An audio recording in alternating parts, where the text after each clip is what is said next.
So guys, good morning sa inyong lahat. So long time no see again sa ating YouTube channel. So masyado na tayong busy sa ating trabaho. Hindi na tayo nakakapag-upload ng mga video sa mga pet market. So napapabayaan na natin yung ating YouTube channel. So for today's video guys, may papakita ko sa inyong mga African lovebirds na ina-out ko na. So yung mga ito halos lahat puro matured and ready to breed na. Pero yung iba dito mga ungender. Okay, so bahala na lang kayo mag-test breed. Pero sigurado quality tong mga ibon na to kasi alaga ko talaga sila. So binread ko sa mga breeder ko talaga. So yung pera dito na marilikom natin guys, so itutulong natin sa ating kamag-anak na namatayan. So sana makakuha nyo yung mga ibang pang-out ko para maitulong ko doon sa side ng asawa ko dahil namatay nga yung tito niya. So tapos pala din sila sa pera, kaya yung pera na malilikom natin dito itutulong lang natin sa kanila. Okay, sana matulungan nyo ako guys. God bless sa inyo. So meron tayo ditong mga inolines na i-out. Pakita ko sa inyo. Yan. So meron dyang albino opa. Yung nasa dulo, albino opa yan. Saka dalawang fisher na ino. Isang lutino, saka isang cremino. Maganda dyan yung cremino. Siyempre alam niyan.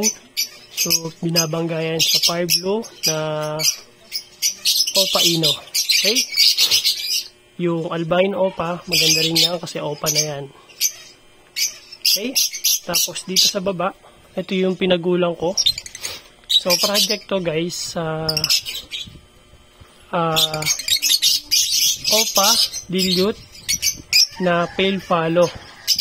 So ang parents nito, isang fire blue opa pale, saka isang blue opaline dilute. Okay?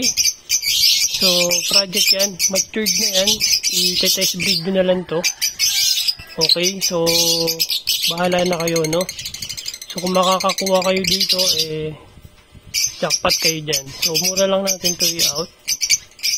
Pakita ko sa inyo yung parents nyan.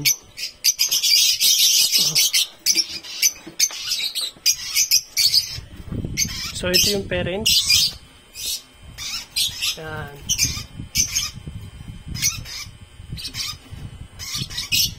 Yan, ayan yung parents nila.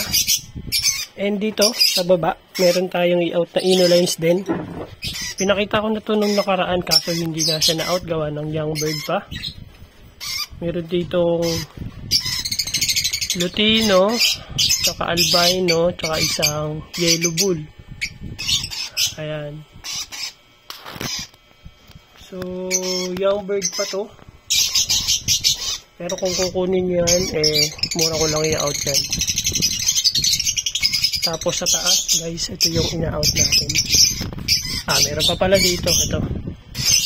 So, ito, ang parents nito, guys, dito. Ayan. Dito. Ayan din yung parents niya. Hindi ko na lang alam kung ano i-declare ko dyan na ID. So, hindi ko naman pwedeng sabihin na opa pale na dilute na yan. Kasi basta hindi ko alam kung tamang saktong ID, kayo na lang mag-ID. So basta yung parents niyan, eto.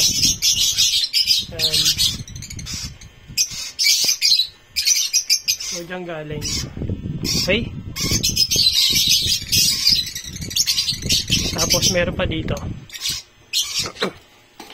Inolines din yan. So yung ino dyan split sa opa.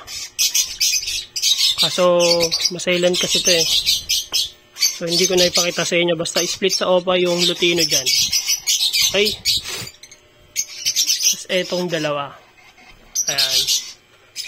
So yung dalawa opa, split dilute, split pale fallow din yan.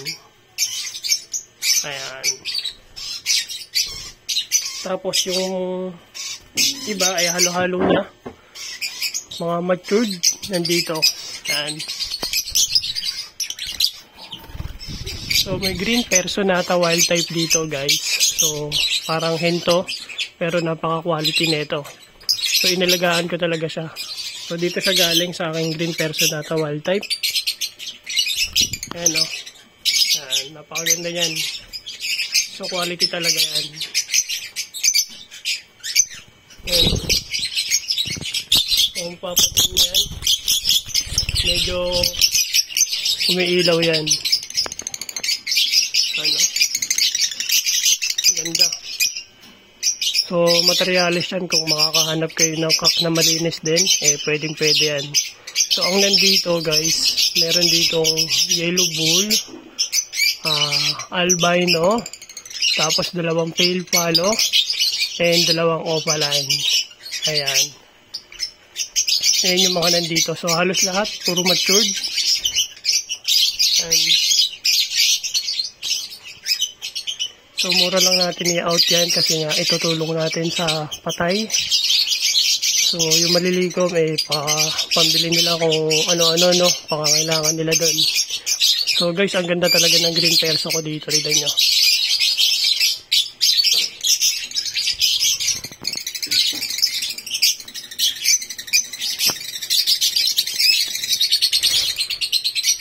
Diba? So, tapos na kasi siya mag-mold kaya humubog na yung katawan niya. Diba? So, pwede yan. Tapos, ito, guys. So, kasi ito, namatay yung kapares na ito Pero yung inakay dito, nabuhay. So, nabuhay nung hen. Ayan.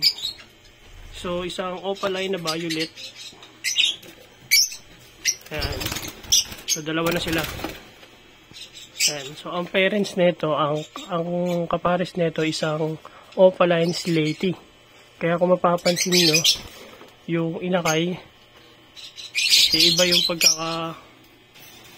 niya, ayun o, pagkaka-shape ng scallop niya, maganda. Diba? Ayan. So, galing siya sa slaty. So, yung slaty natin namatay, gawa nga ng nadaga. Sayang yun. Tapos ito, may out ako isang breeder dito guys. Pero hindi ko pa siya ma-out gawa nga ng may inakay. Ayan. So isang cremino at isang yellow bull guys. Ayan. So ina-out ko yan. So jackpot na lang kung sino makakakuha kasi breeder na siya. And may inakay siya, 2. So, bahala na lang kayo kung gusto nyo kunin yung inakay. So, ayan yung mga ina-out natin, guys. So, ayan. Hopefully, makakuha kayo sa ating mga ibon. So, dito sa mga ino-lines natin. Ayan. And dito sa mga project sa Open Field Dilute. So, ayan. Sana maunawaan niyo ako guys, kaya ako ina-out yung mga ibon na to. Itutulong lang natin. Ayan, so hanggang sa muli sa inyo. So ingat tayo sa ating mga buhay-buhay and happy breeding lang tayo guys. So kung tatanong nyo kung bakit hindi nga ako nakakapag-upload dahil nabibisi tayo sa trabaho guys. Okay? So hanggang sa muli ulit. Bye-bye.